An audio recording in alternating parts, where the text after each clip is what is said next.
Hello everyone, good morning. কেমন আছো সবাই? আশা করি সবাই খুব ভালো আছো। মন্দিরাজ ব্লগসের আরেকটি ব্লগে সবাইকে স্বাগত জানাই। আজকে বৃহস্পতিবার, সকাল এখন 7:30। তো ঘুম থেকে আজকে একটু লেট করে উঠেছি, জানো তো, মানে 7টার সময় ঘুম থেকে উঠেছি। কারণ একটাই, যে আজকে আমার মেয়ের স্কুল ছুটি। মানে আজ থেকে নিয়ে 3 দিন, মানে বৃহস্পতি শুক্র শনি এই 3 দিন স্কুল ছুটি দিয়েছে। কারণ ওদের স্কুলে খেলা আছে, তো খেলাতে অন্য বাইরের থেকে সবাই খেলতে আসবে, সে কারণে ছুটি আছে। আর আমারও আজকে কি আনন্দের দিন জানো তো, যে মানে ছুটি থাকলে কি ভালো লাগে, যে মনে হয় সকাল থেকে যে ওই যে একটা সারাদিনের চিন্তা যে কি টিফিন দেবো, সেটা অন্ততপক্ষে আর চিন্তা করতে হবে না। তো যাই হোক, একটু ভালো মনেই ঘুম থেকে উঠেছি। ঘুম থেকে ওঠার পরেতে তার সকালবেলাতে আমার রেগুলার রুটিন, আমি সকালবেলাতে যখন আমার মেয়ে স্কুল যায়, তার আগেও আমি মানে তার স্কুল যাওয়ার পরেও আমি এই কাজগুলোই করি, কিন্তু তোমাদের সাথে সেগুলো শেয়ার করা হয় না। তো ভাবলাম যে আজকে তোমাদের সাথে শেয়ার করি। তো সকালবেলা ঘুম থেকে উঠে ফ্রেশ হয়ে নিয়ে তারপরে আমি একটু মানে ভালো করে ফ্রেশ ট্রেশ হয়ে নিয়ে তারপর গঙ্গা জল চারিদিকে ছিটিয়ে নিয়ে আমি সকালবেলাতে একটু গণেশ ঠাকুরকে পুজো দিতে এলাম। আমি প্রত্যেক দিনই গণেশ ঠাকুরের পুজো দিই, এভাবেই দিই। কারণ আমি মানে ঠাকুরকে না ছুঁয়েই ওপর থেকে ফুলটা দিয়ে দিই, কারণ সকাল সকাল তো স্নান করা হয় না। তো সেই কারণেই একটুখানি না ছুঁয়েই ঠাকুরকে ফুলটা উৎসর্গ করে দিই। আর আমার যে গুরুদেব আছে, রামকৃষ্ণ পরমহংসদেব, সারদা মা সারদা, ওনাদের ইয়েতে তো আমি দীক্ষিত, তো ওনাদেরকেও একটুখানি ফুলটা দিয়ে দিই প্রত্যেক দিন। তো গুরুদেবের কাছে যে দীক্ষা নিয়েছিলাম, তার যে জপ, প্রত্যেক দিনই তো গুরুমন্ত্র জপ করা হয়। তো ওখানেও এই রামকৃষ্ণদেবের পুজো করা হয়। তোমাদের সাথে শেয়ার করব, যখন আবার আমি গুরুদেবের আশ্রমে যাব তখন আমি নিশ্চয়ই তোমাদের সাথে সেগুলো সব শেয়ার করব।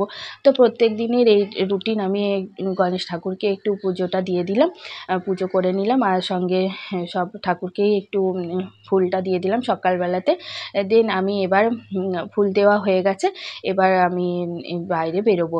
ধূপ দেখানো হয়ে গেছে। সকালবেলা এই একটা করে নিলে না খুব শান্তি লাগে, জানো তো। সকালবেলা ঘুম থেকে উঠে মানে আমি তাড়াতাড়ি করে ঘুম থেকে উঠেই আগে কাপড় জামা চেঞ্জ করে, বাসি কাপড় চেঞ্জ করে আমি আগে চলে আসি, নয়তো ছেলে উঠে গেলে আবার মুশকিল হয়ে যাবে। তো চলো আজকে তোমাদেরকে দেখাই যে গাছগুলো, যে গাছগুলো ছাদে রেখেছিলাম, সেই গাছগুলোকে তোমাদেরকে দেখাই। ওই গাছগুলো জানো তো, প্রত্যেক দিন ছাদে রাখার একটাই কারণ হচ্ছে যে এখন প্রত্যেক দিন বৃষ্টি হচ্ছে। তো বৃষ্টি হওয়ার ফলে কি হচ্ছে, ছাদে যদি থাকে, কি সুন্দর গাছগুলো দেখো বেড়েছে। রঙ্গন, এই গাছটা মা দিয়েছিল, রঙ্গন ফুলের গাছটা লম্বা হয়েছে, দেখো কতটা। ছোট টবটা বলে মনে হয় অনেকটা ইয়ে হচ্ছে না। তো দেখো আবার ঝাপঝুপও হয়েছে, ওই দিক থেকে বেরিয়েছে। আর ওই জেড প্ল্যান্টের গাছটা জানো তো, আমি একটু দেখলাম যে মানে বাবা যখন এনেছিল তখন একদম পাতাগুলো পুরো একদম বড় বড় বেশ মোটা মোটা পাতা ছিল, সেই পাতাগুলো দেখলাম সব ঝরে গেছে। ছোট ছোট পাতা হয়েছে, তবে খুব কম, সব পাতাগুলো দেখলাম ঝরে গেছে। কি জানি কেন, কি হলো। বৃষ্টির জল পেলে তো সব ভালোই হয়। আর ব্যাম্বু ট্রিটাও খুব ভালো বেড়েছে। একটুখানি উপর থেকে জলটা ছিটিয়ে দিলাম, মাটিগুলো দেখলাম ভেজাই আছে। তো তারপরে নিচে নেমে চলে এলাম। নিচে নেমে এসে ঠাকুরকে যে নকুলদানা নিবেদন করেছিলাম সেটা এখন রেখে দিলাম। আর চলো ওর পনিরটা বের করে নিই, নয়তো ভুলে যাবো, জানো তো। ওকে প্রত্যেক দিন খাবারের সঙ্গে তো পনিরটা দিই, সেটা তোমাদের সাথে শেয়ার করেইছি। হয়তো সেটাই এখন বের করে রেখে দেবো, নয়তো আমি আবার কাজে কাজে সব ভুলে যাই, বের করতেও ভুলে যাই, সেজন্য এখন বের করে দেবো। আর এদিকে যে ঘরে যে মানি প্ল্যান্টের গাছগুলো রাখা আছে ওই জানালার কোণে, সেই গাছগুলোতে চলো একটু জল দিয়ে দিই। সেই জলগুলো অনেকটা মানে শুষে নিয়েছে। তো প্রত্যেকদিন জল দিয়ে দিলাম। আর এই গাছটাকে আমি ব্যালকনিতে এখন রেখেছি, ছাদে রাখিনি, জল হচ্ছিল তাই জন্য এটাকেও একটুখানি জলটা দিয়ে দিলাম। দেখলাম যে নিচেও বেশ মাটিটা ভেজা ভেজাই আছে, তবুও একটু ওপর জলগুলো ছিটিয়ে দিলাম। হাওয়াও দিচ্ছে তো, বেশ ভালোই আছে। তারপর চলো এবার একটু চা খাবো। এদিকে এখন চা খাবো না, এখন একটু ঘরের ভেতরে এলাম, এসে পর দেখো ছেলে মেয়েগুলো ঘুমোচ্ছে, পর্দাটা সরিয়ে দিলাম। রাত্রেবেলায় পর্দাটা দিয়ে রাখি, উপরে কেউ থাকে না তো সেই জন্য পর্দাটা দিয়ে রাখি। চলো আমি আগে ঠাকুরের জপটা করে নিই। ওইখানে আসলে অ্যাকচুয়ালি ঠাকুরের উপর ঘরে মানে ঠাকুরের ঘরে বসে বসে জপ করছিলাম না, এত গরম বলবে, আর প্রচণ্ড ঘেমে যায় তো। আর তারপরে ছেলেটা কখন উঠে যাবে এই চিন্তাতে না আমি ওইখানে আর জব করিনি। ঘুরে এসে এইসব কি কাজগুলো করে তারপরে এখন আমি জবটা করে নিলাম। ঠাকুরের জব করে নিলে সারাদিন মনে শান্তি লাগে জানো তো। আর যেদিন জব করা হয় না সেদিন খুব অশান্তি লাগে, মনটা মানে অশান্ত হয়ে থাকে, একটা রেগুলার রুটিন তো। তো তারপরে আমি চলে এলাম, আসার পরে এই যে ঠাকুরের একটু গণেশকে যে পুজো দিয়েছিলাম সেটাই একটু খেয়ে নিলাম প্রসাদটা, তারপরে আমি জল খাবো এখন। জল খেয়ে তারপর আমি নিচে যাব। সকালবেলা প্রত্যেক দিনই এটাই আমার রেগুলার রুটিন থাকে, তোমাদের সাথে খুব একটা শেয়ার করা হয় না, কারণ সকালবেলাতে অনেক কাজও থাকে। মেয়েকে স্কুলে দেওয়ার থেকে, মেয়ের স্কুলের রুটিনটা যখন স্কুল থাকে তখন এই রুটিনটা একটু আলাদা রকম হয়, আবার যখন স্কুল ছুটি থাকে, স্কুল বন্ধ থাকে তখন এই রুটিনটা একটু অন্যরকম হয়। এখন যেহেতু ওরা ঘুমোচ্ছে সেই জন্য আমি এখন সবটাই করে নিলাম। তো চলো এবার যাই নিচে, যেয়ে চাটা নিয়ে এলাম, নিচে আর ক্যামেরা নিয়ে যাইনি, এসে পরে একটু চাটা বসে বসে খেয়ে নিই চলো। আর ওই দেখো আজ কালকে না একটা ওই ঘরের ফিনাইল এসেছিলো আর কি ঘর মোছার জন্য, তো বাবা সেটা নিয়েছিল কিন্তু খোলেনি।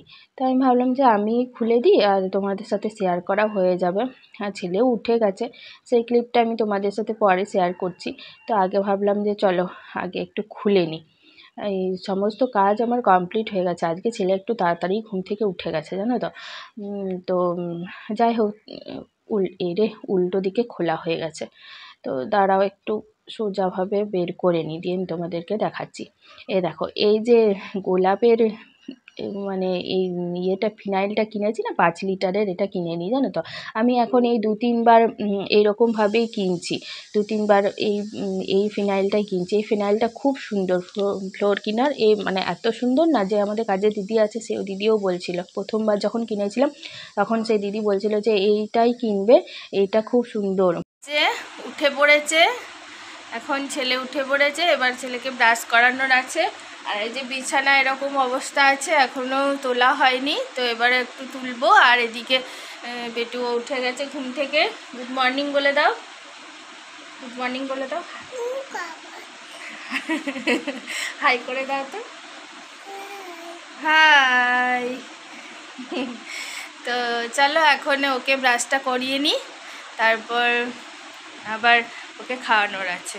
তো চলো এখন যাই ব্রাশটা করিয়ে নিই। চলো ছেলে যখন উঠে পড়েছে ওকে ওই জন্য মুখ টুক ধুয়ে নিলাম, দিন হাতে 2টো নকুলদানা ধরিয়ে দিয়েছি, দিয়ে এখানে বসিয়ে রেখেছি, বলেছি তুই ওখানে বসে থাক। আর ওর জন্য না জলটা এখন গরম করা হয়নি, তাই জন্য জলটা এখন গরম করে নেবো, সেই জন্য একটুখানি আমি ওকে বসিয়ে রেখে এটা নিয়ে নিচ্ছি। আর ও কী সব বলছে যেন, দেখো তোমাদের সাথে সবটাই শেয়ার করছি। হুম গোল হুম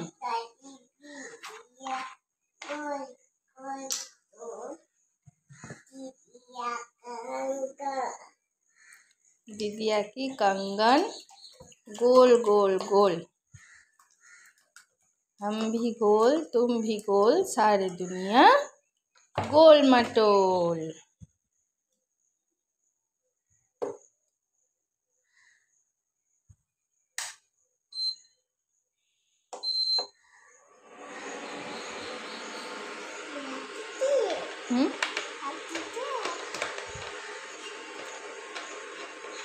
কি খাচ্ছ? পড়ে গেছে, দাঁড়াও তুমি নেমো না, পড়ে যাবে। চলো এসো।